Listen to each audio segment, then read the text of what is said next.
This is Michael Woodward, and this is Season 2, Episode 1 of the Jumblethink Podcast. T minus 10, 9, 8, 7, 6, 5, 4, 3, 2, 1.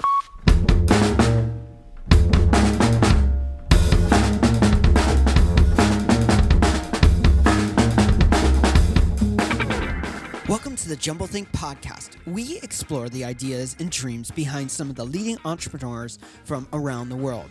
Along the way, we will give you some tips and ideas of how you can chase your own big ideas and dreams and create the world you want to live in. It is so exciting to be back for Season 2 of the Jumblethink Podcast. Lots of cool stuff going on at Jumblethink. We're going to talk about some of that. We're going to talk about our new format and what you should expect from our guests in Season 2. Before we jump into today's episode, I want to make sure you know where you can find Jumblethink. You can find us on all of your favorite places to listen to podcasts. Places like Apple Podcasts, iTunes, Spotify, iHeartRadio, Stitcher Radio, Google Play, SoundCloud, and so many other amazing places to tune into podcasts. You can also find us on Facebook, Twitter, and Instagram. As always, swing on over to jumblethink.com/podcast to find links to many of the best places to connect. Don't forget to find us on your favorite places to listen to podcasts and click that subscribe or follow button so you never miss another great episode of the Jumblethink Podcast. Now let's kick off today's episode, episode 1 of Season 2 of the Jumblethink Podcast. Hey there, welcome to Season 2, Episode 1 of the Jumblethink Podcast. My name is Michael Woodward, and I am the host of the Jumblethink Podcast. We just wrapped up Season 1 back in December. We had over 100 episodes with amazing entrepreneurs, business owners, dreamers, innovators, people with amazing ideas that are shaping the world around them. And if you haven't checked out those episodes, there's a lot there. Go on over and check those out. I think you're going to love those episodes. Season 2, we're making a pivot. We're changing things up a little bit. Before we get into that and the changes to the format and some of the incredible guests we have lined up for Season 2, I want to take a moment and tell you a little bit about Jumblethink. The heartbeat and DNA of Jumblethink is very simple. We believe that every person is created for purpose and destiny, and that they really need to chase that big idea and dream to reach the fullness of what their gifts, their abilities, their passions have to offer the world around them. That could be at a very small level, maybe impacting their family or friends or their community or their city or state, country or the countries around them or the global sphere. It could be a dream as simple as being a teacher that impacts one life and another life and another life every year. It could be as large as creating that next great startup that's going to innovate new products, new services that change the landscape of how business is done. No matter what the dream or idea is, no matter how small or how large, it's significant, and it matters that you're stepping into that purpose and destiny. Jumblethink is all about giving you the tools to help reach that big idea and dream. One of the ways we do that is through this podcast. It's a lot of fun to do this podcast. We get to meet amazing entrepreneurs, people with big ideas and dreams, and innovating new structures and systems that literally change the world. Another way we do that is through our consulting and coaching services. We provide idea consulting to help your idea become a reality. We also offer coaching services to help you overcome the struggles, the fears, the doubts of why and how you can make your dreams a reality. This year in 2018, we are launching something awesome that we've been dreaming about for a long time, and we're so excited to be bringing it to you. It's called Idea Camps. Our first idea camps will be coming spring of 2018, and you don't have to travel. You don't have to worry about distance. Our first idea camps are going to be virtual idea camps. Now, you may be wondering, what is a virtual idea camp? There are a whole bunch of things going on that make up virtual idea camps. One of those is a webinar in small groups where we get together, we share our struggles, we share our victories, we talk through the obstacles and come up with action plans to make our dreams a reality. There'll also be online training videos where you can go and get some processes and forms and structures to work through those ideas and make them a reality. Also in the virtual idea camps, we'll have a private Facebook group where you can jump in, jump on, and get real-time answers to your questions from your peer group. And lastly, we will have scheduled one-to-one coaching times with me where you can ask all the questions that we've learned from years of working with entrepreneurs and businesses, helping them build their systems and structures. If virtual idea camps sound cool to you, which I hope they do, swing on over to jumblethink.com/ideacamp. You can fill out our 2-question form. And for signing up right now, you'll get free access to our private Facebook group. And you'll be the first to know when virtual idea camps go live in the spring of 2018. Later in 2018, we'll be launching our first ever idea camp in person, and there will be more to come about that later this year. Now, I want to take a moment to share some exciting changes to the Jumblethink podcast format. If you listen to the old podcast, you'll know that we jump right into the interview. We talk to our guests. We learn amazing insights from them. Well, season 2, we're still going to do that, but we're going to break it up into multiple segments. Segment 1 is where you're going to be able to hear right from our guests a little bit about them, their backstory. And it sounds something like this. Hi, my name is Michael Woodward, and I am the CEO and founder of Jumblethink. Now, what does Jumblethink do? We help people find out who they are and get them into a place where they're chasing those big ideas and dreams they have and launching them into the destiny and purpose that they were created to live. When did this big idea and dream start? Well, I can remember back when I was a kid looking at my parents and how well they served.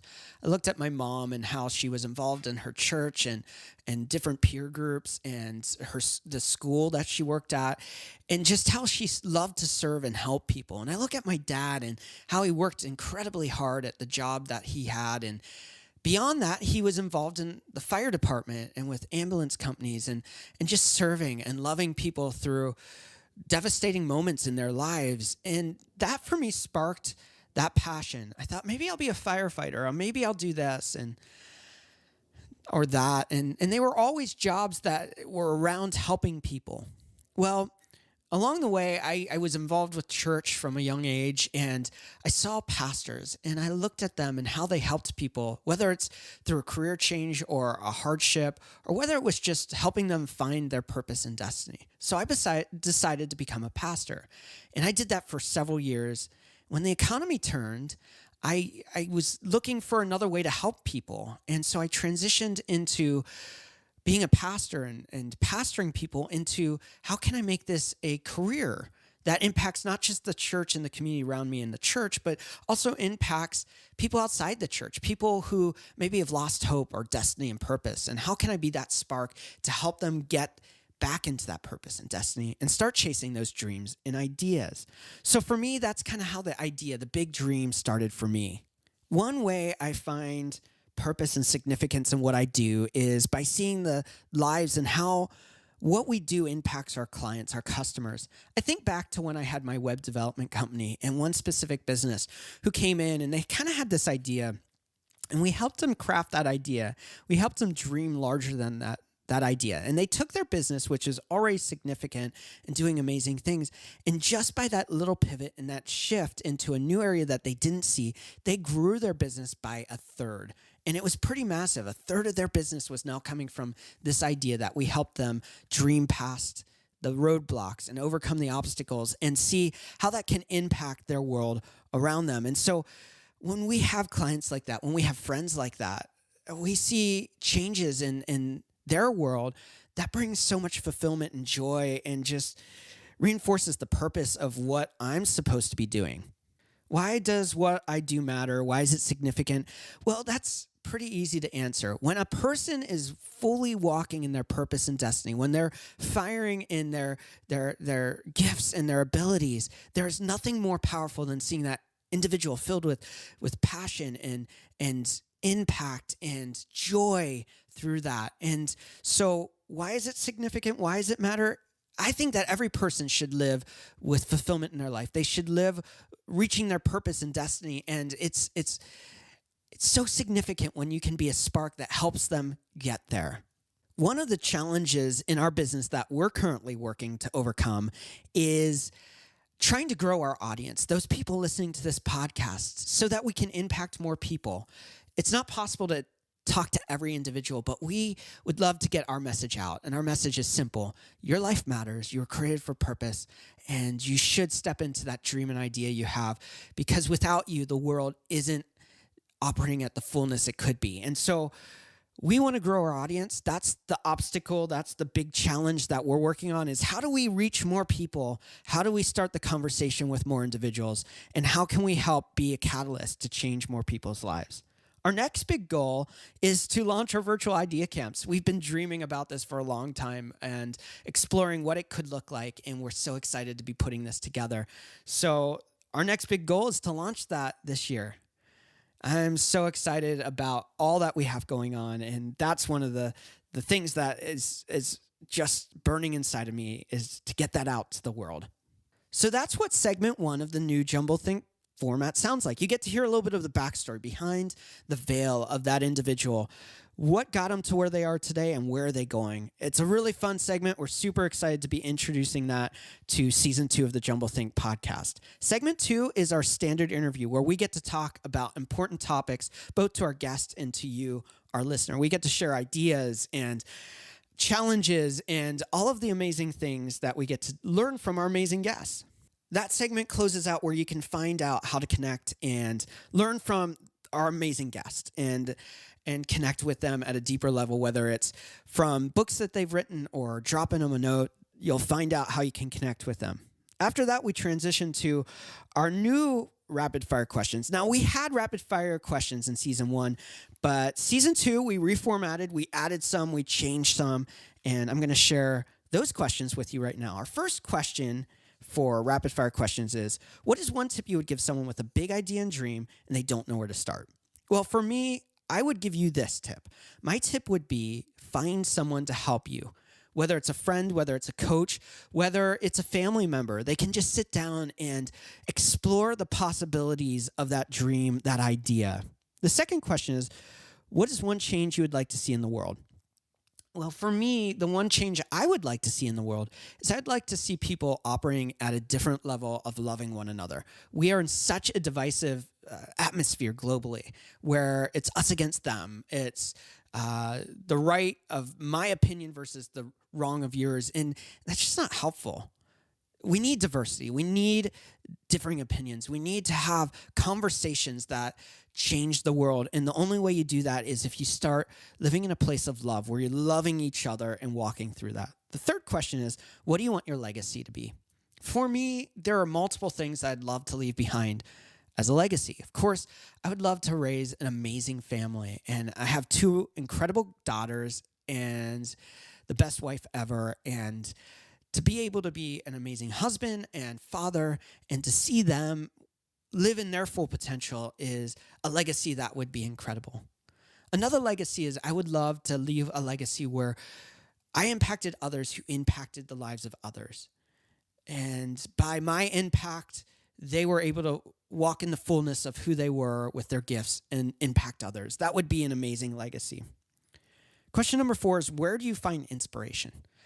Inspiration for me can be found in so many things, whether it's the design of a really cool car like a Porsche 356, or maybe it's a book I'm reading or a podcast I'm listening to. But ultimately, the best place for inspiration is, I think, for me, finding a quiet place where I can just dream and be inspired, where I can get alone with my thoughts and really explore the possibilities I've never seen. And that brings inspiration for me. Question number 5 is, what is one book that you think every dreamer and entrepreneur should read, and why? One of my favorite books for dreamers and entrepreneurs is a book that impacted my life and I think is just incredible. It's called The Dream Giver by Bruce Wilkinson. It is an allegory. So it is a story. It's fiction, but you can read that story and learn so many lessons about the process of ideas and dreams and the obstacles that you're going to encounter, the exciting moments, and also the trials. It's an incredible book. I would recommend it to anyone with a big idea and dream or wants to be an entrepreneur. It's not your typical book, but I think it's one that can really impact your life and give you insights into that process of being a dreamer. Question number 6 is, what is one tool that is significant for the success of your business? So much of my business hinges on one thing, and that's the internet. That tool allows me to connect with our clients. It allows us to connect with you through this podcast, lets us to share our ideas and get our voice out to the world. It's a powerful tool. And for me, that's probably a tool that is the most liberating to allow our business to operate at the fullness it can be. Question number 7 is, what is one habit you find helpful as in your life as an entrepreneur? More and more, I think it's sleep. When I'm refreshed, when I have clarity of mind because I've gotten enough sleep, I find that I'm in a better mood. I find that I can think clearer and that I'm just a much more pleasant person. So for me, one habit that I've been really trying to do, and I'm not really great at it, is getting better sleep, deeper sleep, longer sleep that really energizes me for the new day. Question number 8 is, how do you start and finish your day? And I am absolutely probably the worst person to listen to on how to start and finish your day. I start my day by waking up and usually helping the kids and my wife get things rolling. And then I jump in the shower, take a shower, get ready to go. And then I come to my office. I jump right into emails. I'm trying to change that. I'm trying to take some time to read and reflect and journal now, but not quite there yet. I'm working on it. I'm getting better. And then when I finish the day, I'm usually hanging out with my wife. I'm usually spending some time watching a TV show that we both like, maybe having some conversation, and then calling it a day and getting some rest. Question number 9 is, if you weren't doing what you're doing today, what would you be doing? For me, I would probably be doing one of a couple of things. I would be playing more music if I wasn't doing what I was doing today. I love playing music and trying to get better at it. I used to lead worship at a church and loved it. That was part of my job. And with that, I'd probably be pastoring. It's a passion of mine to share a message with people, but also do life with people through the hard times and the good times. And pastoring is one of the best ways to do that. If I wasn't doing that, maybe I would be driving like a UPS truck. I just love that idea of getting out and doing stuff and delivering packages. I don't know why, but it always seemed fascinating to me. Probably not the best answer, but that's maybe what I would be doing if I wasn't doing what I'm doing today. Question number 10. What is one dream you're still wanting to fulfill in your own life? I have a bucket list book. It's a little blue moleskin book. I love it. I have over 300 items in there. And actually, later this year, I'll be releasing that book on the JumbleThink website, so you can follow along with the journey and see and hear the stories behind the bucket list and the things that are on that. For me, one of the things I've always wanted to do is live and have a house in New York City. We have an office in New York. I love being in New York, but I live outside the city. I'd love to live right in Manhattan, maybe Soho or Greenwich Village somewhere, and just be a part of the fiber of New York City. There's a rhythm and a intensity to the life there. And every moment that I'm in New York City, which is not nearly enough, I am just filled with joy and excitement. So one dream I'm still wanting to fulfill in my own life is to actually have a house and live in New York City. That would just be incredible. So that's how rapid fire questions sound for season 2. In season 2, we added one final segment. That segment is allowing our guests to leave you with one final thought. Today, I'm going to leave you with one final thought, and it is the very core message of JumbleThink. We believe you were created for purpose and destiny. We believe you have gifts and talents that only you can offer the world. The world needs you. We need you. We need you to walk in your purpose and destiny, because only you can do the things you can do. And we're not talking about arriving and being perfect. We're not talking about having all the answers, but moving forward, taking that step, being closer to that purpose and destiny. When you walk in that, when you walk in the fullness of what you're created to do, the world is changed. Whether at small level or large level, you'll never understand the full impact that you truly had. Our encouragement to you through this podcast, through JumbleThink as a whole, is to encourage you to take that step, to move forward, to reach that dream and destiny, to go for it, over the fear, over the obstacles, to choose to go against that and go for it. Because when you do, something special will happen. And we believe that you were created for something special. So that's my one last final thought for today. It's been a lot of fun for episode 1 of the Jumble Think podcast. Now make sure to check back on Monday for our guest, Matthew Schutte. Matthew was a guest in season 1. He was the most listened to episode of the Jumble Think podcast, so we brought him back for episode 1 of season 2. We're going to talk about this crazy world of cryptocurrency, their product called the Holo Host, and so much more that's going on in the world of innovation through technology. Super fun episode. I want to make sure you check it out. So go on over, subscribe on your favorite places to listen to this podcast so that you check out our next episode with Matthew Schutte. Thanks again for tuning into today's episode of the Jumble Think podcast. It has been a fun journey through season 1. Jumble Think is excited for 2018 and all that we have in store for season 2. I hope you enjoyed this episode. Let us know what you thought. Drop us a note and make sure you check out the rest of season 2 coming back at you this Monday. Les mères de famille, les enfants peuvent également prendre un moment revitalisant dans quelques mois lorsque vous aurez bien saisi la technique et que vous serez maître de votre corps. Vous pourrez vous décontracter même en travaillant.